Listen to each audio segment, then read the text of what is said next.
నిజామాబాద్ జిల్లా ప్రజలకి నమస్కారం. నేను డాక్టర్ సుజాత బండారి, విజయలక్ష్మి హాస్పిటల్ నుంచి. ఇప్పుడు చాలా ఎండలు ఎక్కువగా అయిపోతా ఉన్నాయి కదా! సో, గర్భిణీ స్త్రీలు ఎండాకాలం లోపట జాగ్రత్తలు తీసుకోవాల్సిన అవసరం ఎంతో ఉంటుంది. ముఖ్యంగా బాగా ఎండలు ఎక్కువగా ఉన్నాయి కాబట్టి మధ్యాహ్నం పూట వీలైనంత వరకు ఏదన్నా అంటే ఎక్కడికైనా ప్రయాణం చేయాల్సొస్తే ఖచ్చితంగా మార్నింగ్ గానీ, ఈవినింగ్ గానీ ప్రయాణం చేయడం బెటరు. మధ్యాహ్నం పూట ఎండలోకి రాకుండా. ప్లస్ బయటకు ఎండలో రావాల్సొస్తే ఖచ్చితంగా గొడుగు గానీ, ఏదైనా స్కార్ఫ్ గానీ డైరెక్ట్‌గా ఎండ తగలకుండా చూసుకోవాల్సిన అవసరం ఉంటుంది. రెండవది ఇంకోటేంటంటే గర్భిణీ స్త్రీలు మామూలుగానే అందరిని కూడా మేము మినిమమ్ 3-4 లీటర్స్ దాకా వాటర్ తాగమని చెప్తూ ఉంటాము. కానీ ఎండాకాలం లోపట ప్రెగ్నెంట్ లేడీస్ ఖచ్చితంగా 4-5 లీటర్స్ దాకా వాటర్ తీసుకోవాలి. ఏదో ఒకటి లిక్విడ్స్ అంటే కొబ్బరి నీళ్ళే కావచ్చు, మజ్జిగనే కావచ్చు, ప్లెయిన్ వాటర్ అయినా పర్వాలేదు. ఖచ్చితంగా వాటర్ అనేది నీళ్ళనేది ఎక్కువగా తీసుకోవాలి. ఎందుకు అంటే ఇంతగానం ఎండలుంటే వాటర్ తక్కువగా తీసుకుంటే డీహైడ్రేషన్ తోటి ఒకటి బేబీకి ఉమ్మనీరు కూడా తగ్గిపోయే రిస్క్ ఎక్కువగా ఉంటుంది. ప్లస్ యూరిన్‌లో ఇన్ఫెక్షన్స్ కూడా ఎక్కువగా రావచ్చు. ఒకవేళ యూరిన్ ఇన్ఫెక్షన్స్ కూడా రిపీటెడ్‌గా వస్తే ప్రీటర్మ్ డెలివరీ అంటాం. అంటే నెలలు నిండక ముందే బిడ్డ డెలివరీ అయ్యే రిస్క్ ఉంటుంది కాబట్టి ఖచ్చితంగా వాటర్ అనేది ఎక్కువగా తీసుకోవాలి. మూడోది ముఖ్యంగా ఈ టైం లోపట సమ్మర్ లోపట ఎండాకాలంలో ఎక్కువగా ఫ్రైస్ కానీ అట్లాంటి ఫుడ్ కానీ మసాలా వంటలు కానీ తీసుకోవద్దు. ఎక్కువ మటుకు అంటే కారం మసాలా తక్కువగా ఉండి ఫ్రైస్ కాకుండా మంచి ప్రోటీన్లు ఉన్న డైట్ తీసుకోవడం చాలా మంచిది. ఎండాకాలంలో మనకి సీజనల్ ఫ్రూట్స్ అనేటివి దొరుకుతూ ఉంటాయి కదా! మనం బయట తర్బూజా కానివ్వండి, లేదా ఈ తాటి ముంజలు కానివ్వండి, ఏవైనా సరే కొబ్బరి బొండాలు ఇట్లాంటివన్నీ కూడా ఏవైతే సీజనల్‌గా దొరికే ఫ్రూట్స్ అన్నీ కూడా మంచిగా తీసుకోవచ్చు. సో, ఇట్లాంటి జాగ్రత్తలన్నీ పాటించి గర్భిణీ స్త్రీలు ఈ సమ్మర్ నుంచి ఎండల నుంచి తట్టుకోవాలి. కాబట్టి ఖచ్చితంగా ఇవన్నీ పాటించాల్సిన అవసరం ఉంటుంది. Thank you. నేను doctor J Dattaraj, general physician, wellness hospital, Nizamabad. ఈరోజు మనము మాట్లాడుకునే ముఖ్య విషయం ఏంటంటే ఎండ తీవ్రత. ఇప్పుడు మన తెలంగాణలో, మన నిజామాబాద్ జిల్లాలో ఎండ తీవ్రత బాగా పెరిగి మనం చాలా మీడియా మాధ్యమాల ద్వారా కూడా చూస్తున్నాము. ఎండ తీవ్రత ఎక్కువగా ఉందని, 45 డిగ్రీలు వస్తుందని, బయట ఎవరు తిరగొద్దని, అందరూ ఎండ తీవ్రత నుంచి కాపాడుకోవాలని.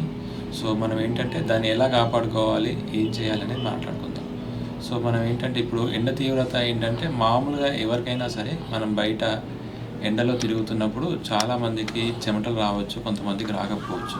చిన్నపిల్లలకి, ఓల్డ్ ఏజ్ వాళ్ళకి చెమట రాకపోయినా వాళ్ళు బాగా డీహైడ్రేట్ అయిపోతారు.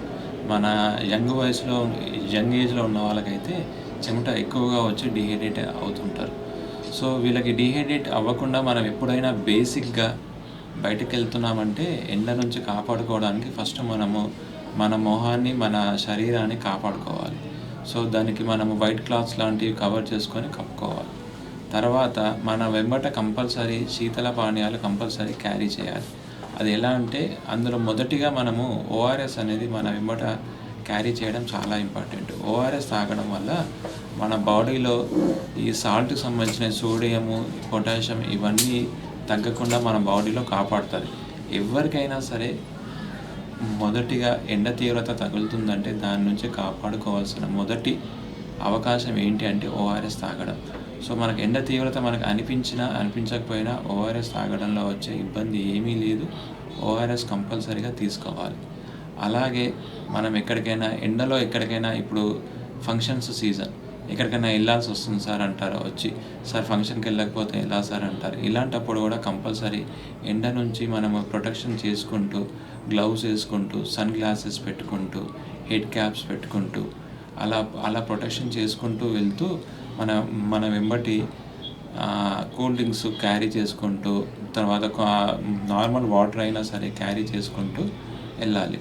తర్వాత ఎక్కడన్నా మరీ నీరసంగా ఎక్కడైనా అనిపించి ఉంటే ఎక్కడైనా చల్లటి ప్రదేశాల్లో, నీడున్న ప్రదేశాల్లో ఆగి కొద్దిసేపు రిలాక్స్ అయ్యి వెళ్తే చాలా మన బాడీ డీహైడ్రేట్ అవ్వకుండా కాపాడుకోవచ్చు.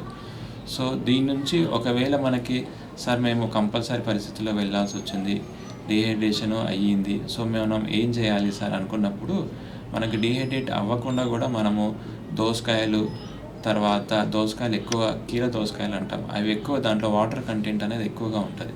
తర్వాత వాటర్ మెలాన్ అంటాం, అందులో కూడా తర్వాత పుచ్చకాయ అంటాం. వీటిలలో వాటర్ కంటెంట్ ఎక్కువగా ఉండి మన బాడీ డీహైడ్రేట్ అవ్వకుండా కాపాడుతుంది.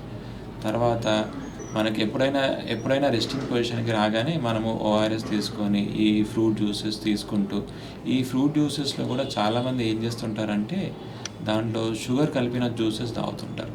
అలాంటివి కాకుండా న్యాచురల్గా దాని ఉన్న స్వీట్ని అలానే ఆస్వాదిస్తూ అలా తాగడమే మంచిది. ఇప్పుడు అలా షుగర్ ఉన్న దానివల్ల తాగడం వల్ల ఏమవుతుందంటే మన బాడీలో ఇంకా షుగర్ కంటెంట్ ఎక్కువయ్యి ఇంకా మనము డిహైడ్రేట్ అయిపోయే ఛాన్స్ ఎక్కువ ఉంటుంది. సో అలా షుగర్ కంటెంట్ ఎక్కువ అవ్వకుండా న్యాచురల్గా ఫ్రూట్ జ్యూసెస్ తాగడం కూడా చాలా మంచిది. తర్వాత మనకి ఎండ దెబ్బ నుంచి మనకి చిన్న పిల్లల్ని, తర్వాత ఓల్డ్ ఏజ్ వాళ్ళని బాగా జాగ్రత్తగా కాపాడుకోవాలి. ఎందుకంటే వాళ్ళకి బాడీ సర్ఫేస్ ఏరియా అనేది స్కిన్ అనేది చాలా సెన్సిటివ్గా ఉండడం వల్ల వాళ్ళకి డిహైడ్రేట్ అయ్యే ఛాన్స్ ఎక్కువగా ఉంటుంది. సో వాళ్ళు ఇంట్లో ఉన్నా సరే వాళ్ళు డిహైడ్రేట్ అయిపోయే ఛాన్స్ ఎక్కువగా ఉంటుంది. సో వాళ్ళకి రెగ్యులర్ డ్రింక్ లాగా ఓఆర్ఎస్ తాగించి తర్వాత పళ్ళ రసాలు తాగిస్తే కూడా చాలా మంచిది. తర్వాత ఏదైనా జబ్బు ఉన్న వాళ్ళు అయితే ఎక్కువగా కార్డియాక్ డిసీజెస్ ఉన్న వాళ్ళు వీలైతే తప్పనిసరిగా చాలా జాగ్రత్తగా వాళ్ళు ఇంతకుముందు తీసుకుంటున్న క్వాంటిటీ కన్నా ఒక 1/2 లీటర్ 1 లీటర్ వాటర్ ఎక్కువ తాగితే మంచిది. ఎందుకంటే వాళ్ళకి బాగా డిహైడ్రేట్ అయిపోయి బీపీ తగ్గిపోయే ఛాన్సెస్ కూడా ఎక్కువగా వస్తాయి. ఈ బీపీ తగ్గడంతో పాటు సోడియం పొటాషియం కూడా తగ్గిపోయే ఛాన్సెస్ ఎక్కువగా వస్తాయి. సో వీళ్ళకి కంపల్సరీగా ఒక హాఫ్ లీటర్ నుంచి 1 లీటర్ వాటర్ ఎక్కువ తాగమని చెప్పాలి. సో దానివల్ల వాళ్ళకి సర్క్యులేటింగ్ వాల్యూమ్ అనేది పెరిగి వాళ్ళకి బీపీ అనేది మెయింటైన్ అవుతుంది. సో ఇంకా యంగ్ ఏజ్లో ఉన్న వాళ్ళకైతే కంపల్సరీగా వాళ్ళు ప్రాపర్గా రెగ్యులర్గా ఫుడ్ తీసుకుంటూ ప్రాపర్గా వాటర్ ఎక్కువ తాగుకుంటూ తర్వాత అవసరం ఉన్నప్పుడే బయటకు వెళ్ళి మిగతా టైంలో రెస్ట్ తీసుకుంటూ కొంచెం సన్ స్ట్రోక్ నుంచి కాపాడుకుంటే బాగుంటుంది. తర్వాత సన్ స్ట్రోక్ వచ్చిందనుకోండి, వచ్చాక మెయిన్గా చేయాల్సిన ట్రీట్మెంట్ ఏంటంటే ఓఆర్ఎస్ తాగడం అనేది మెయిన్ ట్రీట్మెంట్. సో దీంట్లో ఇంకొకటి ఏంటంటే కంపల్సరీ కుదిరితే ఐవీ ఫ్లూయిడ్స్ కూడా తీసుకుంటే బాగుంటుంది. ఆ ఐవీ ఫ్లూయిడ్స్ అనేది లోకల్లో మనం డాక్టర్ని కన్సల్ట్ అవుతే వాళ్ళు సన్ స్ట్రోక్ తగిలిందా లేదా అనేది వాళ్ళు చెక్ చేసి చూసి దాన్ని బట్టి వాళ్ళకి ఐవీ ఫ్లూయిడ్స్ పెట్టాలా లేదా అనేది చెప్తారు. సార్ మనకి సన్ స్ట్రోక్ అనేది మనకి ఎలా తెలుస్తుంది సార్ అంటే మనకి బాడీ నీరసంగా అయిపోవడము, తర్వాత వాంతులు అవ్వడము, విరోచనాలు అవ్వడము, జ్వరం రావడం. ఇప్పుడు ఏంటంటే చాలామంది సార్ నేను బయట ఫంక్షన్కి వెళ్ళి వచ్చాను సార్, ఏదో తిన్నాను సార్, వాంతులు అవుతున్నాయి సార్, మోషన్స్ అవుతున్నాయి సార్ అని అనుకుంటారు. ఏదో ఫుడ్ పాయిజన్ వల్ల అయింది అనుకుంటున్నారు. కానీ దానిలో చాలామందికి ఈ హీట్ స్ట్రోక్ వల్లనే ఎక్కువ మందికి సింటమ్స్ వస్తున్నాయి. సో ఇలాంటివి కంపల్సరీగా జాగ్రత్తగా తీసుకొని మీరు కాపాడుకుంటుంటే మీరు ఈ ఎండాకాలం నుంచి ఎఫెక్ట్ అవ్వకుండా కాపాడుకోవచ్చు. ఇప్పుడు వడదెబ్బ తాకిన పేషెంట్స్కి మనం ఏం చేస్తామంటే ఎవరైనా సరే మన వెల్నెస్ హాస్పిటల్కి వచ్చిన వాళ్ళకైతే ఫస్ట్ మనకి వాళ్ళ యొక్క బాడీలో అసలు చెమట అనేది వస్తుందా లేదా అనేది చూస్తాం. చెమట రానంతగా సన్ స్ట్రోక్ వచ్చిందంటే పేషెంట్ బాగా సివియర్గా ఎఫెక్ట్ అయినట్టు. వాళ్ళకి మెయిన్గా ఏంటంటే ఐవీ ఫ్లూయిడ్స్ ఇస్తాం.